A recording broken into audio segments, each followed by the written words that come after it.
In today's video, I'm going to teach you manual search method. To get started, open the Google Play Store app on your phone. This is the app where you can safely browse, download, and install Android apps.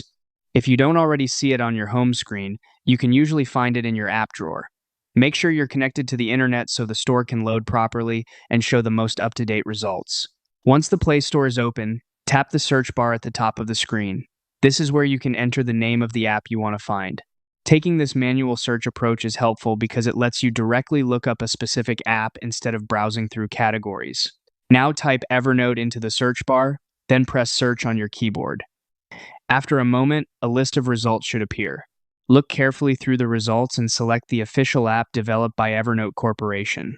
This step is important because search results can sometimes include similar apps, companion tools, or sponsored listings. Checking the developer name helps confirm that you're choosing the correct app. When you've opened the official Evernote app page, tap the green Install button. This will begin downloading the app to your phone and automatically install it once the download is complete.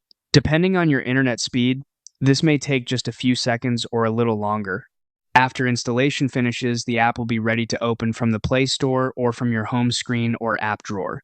If you ever want to confirm that you installed the right app, you can always return to the app page and review the developer information there.